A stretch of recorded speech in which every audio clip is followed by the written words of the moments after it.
Okay, तो ये हमारे पास इंजीकॉन सेकंड टेस्ट के इंग्लिश एंड लॉजिकल के एमसीक्यूज हैं। फर्स्ट वन है कि Jenna weighs more than Jason. Jenna weighs more than Jason. Second one है कि जेसन जो है वो लेस देन है किससे, जैस्मीन से। अच्छा, अब मतलब जेसन तो सबसे लेस है, या तो जैस्मीन बड़ा है या जेना बड़ा। अब यहाँ पे कोई इन्फॉर्मेशन नहीं है, तो of the baby Jasmine is weights the more, नहीं, जेना भी तो बड़ा हो सकता है, ठीक है, क्योंकि वो भी ग्रेटर है उससे, जैसन से, ठीक है। तो ये अनसर्टेन है, कंप्लीट इन्फॉर्मेशन नहीं है। स्टेटमेंट देख लो कि बी जो है वो greater than equal to C and C greater than D, इसका मतलब है बी डी से बड़ा है, ये बात तो करेक्ट है, ठीक है। अब ई या तो डी के बराबर है या उससे बड़ा है, ठीक है। अगर बराबर होगा फिर तो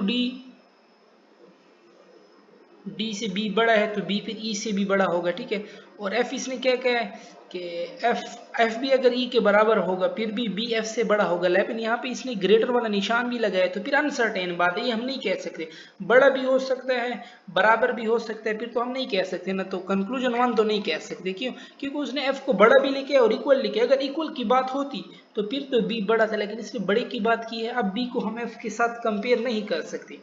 डी लेस देन जी, डी को देख लो, डी लेस देन ई है, ठीक है, और एफ लेस देन एफ है, बट जी जो है ना वो एफ से बड़ा है। अब देख लो, लेट सपोज ई अगर बराबर हो, ई होता 1 और और डी हो है पॉइंट समथिंग, तो एफ होगा 1 होगा एफ, ठीक है। और जी क्या होगा, वो लाजमी बात है एफ से बड़ा होगा 2, तो 2 ग्रेटर देन 1, और 1 जो है ना, और डी तो 0.5 था, तो 1 डी से भी बड़ा है, तो ये बात बिल्कुल करेक्ट है कि जी डी से बड़ा है। तो only conclusion 2 is true, C option आपके पास हो जाएगा, ठीक है। 79 में आते हैं कि at the baseball game Henry was sitting in seat 253। 253 पे कौन बैठा था? हेनरी बैठा था, ठीक है। 254 पे मारिया बैठी हैं, ठीक है। और in the seat to the left of the Henry was George, यानी 252 पे जॉर्ज है। Inez was sitting to the left of George, तो 251 पे क्या होगा? इनेज होगा, तो इनेस का क्या है? 251, ये ऑप्शन आपके पास करेक्ट हो जाएगा, ठीक है। All the office on the 9th floor have wall to wall carpeting, no wall to wall carpeting is pink, none of the office on the 9th floor has pink wall to wall carpeting। the first two statement, third statement के बारे में आप क्या कहोगे? देखो, वो कह रहे हैं 9th फ्लोर पे वॉल टू वॉल कारपेटिंग है, कोई भी wall to wall carpeting pink नहीं है। इट्स मीन 9th फ्लोर पे कोई पिंक नहीं होगा, none of the office in the 9th floor has pink हो, क्योंकि 9th फ्लोर पे वॉल टू वॉल कारपेटिंग है लेकिन पिंक नहीं है, ठीक है। तो यस, पिंक नहीं होगी, तो सी ऑप्शन करेक्ट है ना कि नन ऑफ द ऑफिस। और यस, जब उसने कहा है कि पिंक नहीं है तो ये वाला रिजल्ट करेक्ट है ना कि 9th फ्लोर पे कोई pink wall to wall carpeting नहीं है। 81 है कि picture can tell a story. अच्छा, all story book have picture, जितनी भी स्टोरी बुक्स हैं उनमें क्या है? पिक्चर्स हैं। और सम स्टोरी बुक है वर्ड्स, कुछ स्टोरी बुक्स आपके पास वर्ड्स में आ जाते हैं, ठीक है। तो ये द फर्स्ट, अच्छा, picture can tell a story, some story books have word. If the first statement of fact, which of the following statement must also be a fact? Picture can tell a story better than word। Picture हमारे पास क्या है? वो एक story को बताता है, ये उसने ये कहा है, ठीक है। और यहाँ पे इसने picture can tell a story better than words, क्या वर्ड से अच्छा बताता है स्टोरी? नहीं, उसने सिर्फ ये ऐसी बात तो नहीं कि उसने क्या किया, पिक्चर स्टोरी बता दी है, ठीक है। फिर आपके पास है कि all story book have picture, जितनी भी स्टोरी बुक्स हैं ना उनके पास पिक्चर हैं। तो the stories in the story book are very simple, ये बात भी नहीं की गई। Some story book have word, some story book have both words and picture. देखो ना, यहाँ पे देखो, ये स्टोरी बुक्स है, इनके पास आधे स्टोरी बुक्स के पास वर्ड्स भी हैं और ये स्टोरी बुक्स पिक्चर के साथ भी कनेक्शन में है, तो ये बात आपके पास करेक्ट है। सी वाला आपके पास ये डायग्राम करेक्ट कर रहा है। 82 पे जाते हैं कि nurse Kemp has work more night shift in a row than nurse Roger, ये कई दफा रिपीट भी हुए हैं। मैं पेन ले लेता हूँ। कि nurse Kemp has worked more night shift in a row than nurse Roger, ठीक है। Who has worked 5, nurse Miller has worked 15 night, nurse Kemp has worked more night shift in a row than nurse Roger, जिसके कितने हैं, रोगर के 5 हैं, ठीक है। 82 है ना।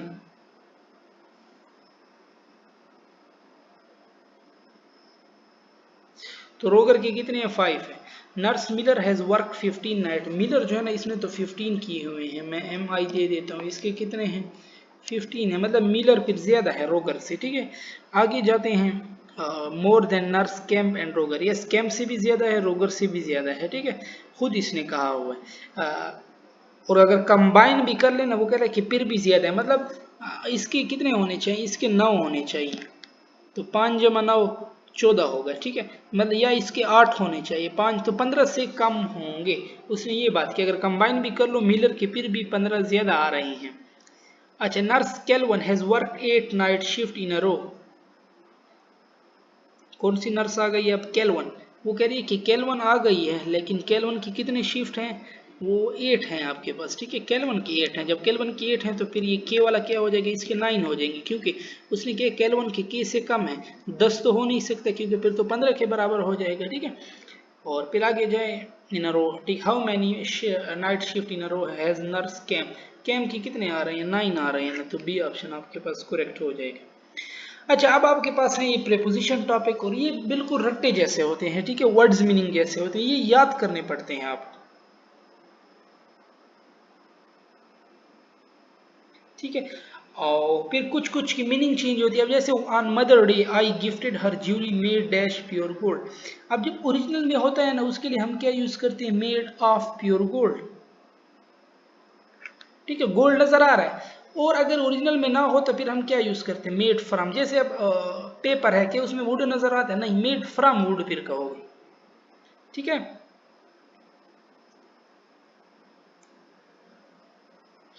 184 है कि the sculpture was made dash a machine with great fitness,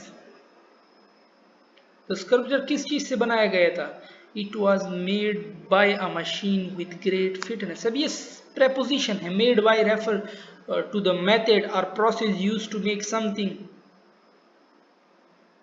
ठीक है। 85 पे आते हैं कि the phenomena of caterpillar morning dash a butterfly has always been so intriguing to मी,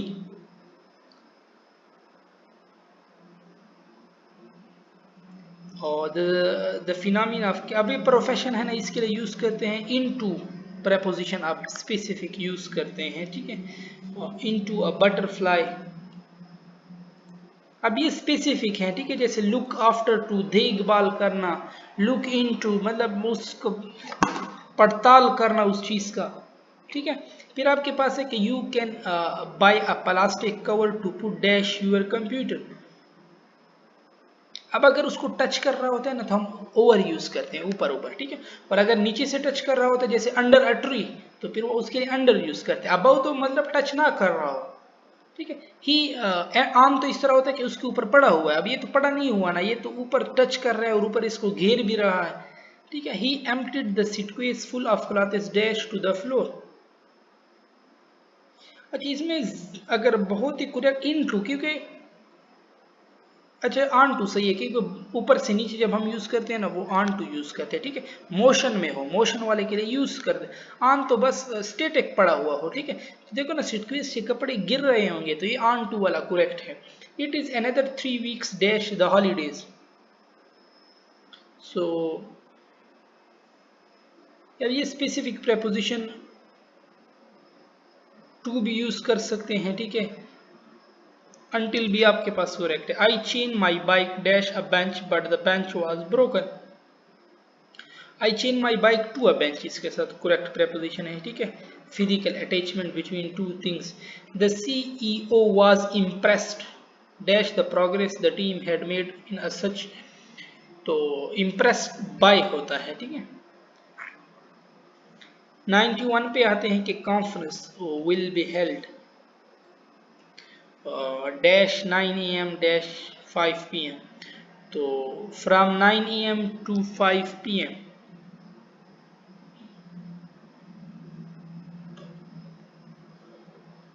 अब टू जो है ना क्यों बाद में, क्योंकि वो एंड टाइम को शो करता है। They travel dash train from pots from Paris dash Rome, तो by train from Paris to Rome, ठीक है, to Rome, to end point को शो करता है, ठीक है।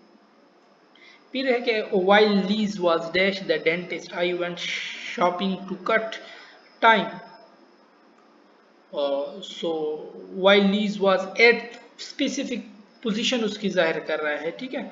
94 पे जाते हैं कि I am afraid my computer will dash if I use it for long period of time. I am afraid my computer will break down आपके पास बेस्ट ऑप्शन है, ठीक है। ब्रेक आउट का मतलब है एस्केप, निकल जाना, ठीक है, और ब्रेक डाउन मतलब है फेल, फंक्शन कम कर जाना मीनिंग के साथ, ठीक है। I could not dash so much information at all once, so I could not take in mean to understand, ठीक है। अब इंफॉर्मेशन को तो समझना पड़ता है ना। 96 है कि Andy shouted seeing he will not dash with her behaviour any further, तो फिर बेस्ट मीनिंग वर्ड यूज करना है आपने। तो Andy shouted saying he will not put up, मतलब पुट अप का मतलब है क्या है, बर्दाश्त करना, ठीक है। A feral cat was dash that was not letting me cross the hallway, again suitable word यहाँ पे आपने यूज करना है, ठीक है। तो इन द वे का क्या मतलब है, इन द वे मतलब एक नेगेटिव सेंस में यूज होता है ना, भाई फेरल कैट इसके सामने आ गई, ठीक है, वाज नॉट ये भी नेगेटिव है, तो इन द वे आपके पास करेक्ट रहेगा। और dash the beginning no one could tell what the, जैसे कि होता है ना हैज और हैज एडजेक्टिव पॉजिटिव सेंस में यूज होता है, इसी तरह हैज सो हैज वो फिर नेगेटिव सेंस में यूज होता है कि वो इतना बुरा है, तो इसके लिए सो हैज, वो इतना अच्छा है तो हैज यूज करोगे, ठीक है। ये भी सेम इसी तरह इन द वे। 98 पे आते हैं कि dash the beginning no one could tell me what he mean but when he show a picture we all understood, तो इन द बिगिनिंग ये बेस्ट प्रेपोजिशन है इसके साथ, ठीक है। और she had learn not to dash the past has it does not gain one anything, dwell up या dwell upon या dwell on, so dwell upon के क्या मतलब है, सोचना किसी के बारे में, बात करना, ठीक है। और ड्वेल इन का मतलब है, तो she had learn not two upon the pass had it does not gain one anything, yes ये दोनों ऑप्शन आपके पास करेक्ट हैं, ठीक है।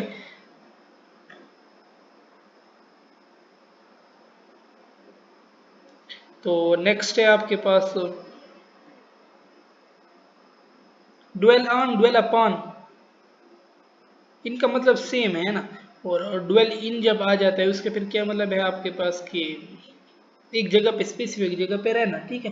Dwell on dwell upon same meaning है, तो both and B. George ask me to meet him dash, अब मिडनाइट के लिए आपके पास एट यूज होता है, ठीक है। सो यहाँ पे फिर डिस्कशन खत्म होती है।